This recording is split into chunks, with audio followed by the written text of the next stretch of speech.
আমার আব্বু পাগল। তোমার আব্বু পাগল হয়ে গেছে? হ্যাঁ। কি তোমার? হ্যাঁ? তোমার কি? বিগ। ভিক? আচ্ছা তুমি ভিতরে আসো, তোমার সাথে কথা বলি। ভিতরে আসো, বসো, এখানে বসো, আমার কাছে বসো। কি নাম তোমার? মরিয়ম। জি?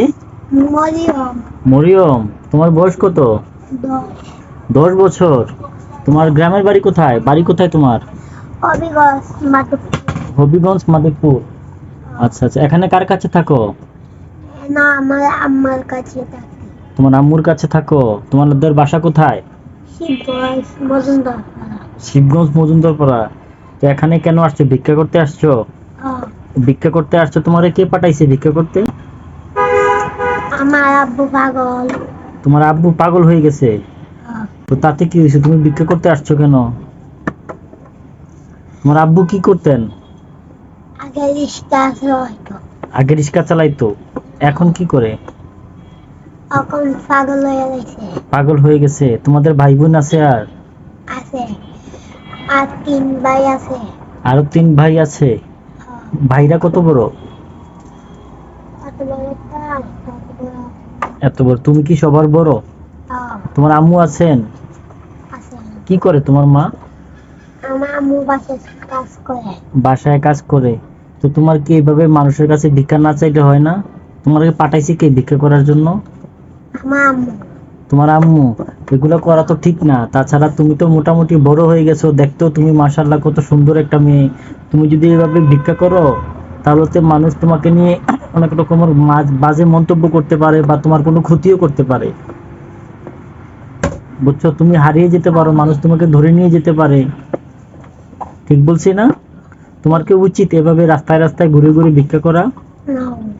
তুমি কি স্কুলে পড়ো? না। স্কুলে পড়ো না? আরবি করি। আরবি পড়ো? কোথায় পড়ো আরবি? আমরা বাসায় তাই পড়া।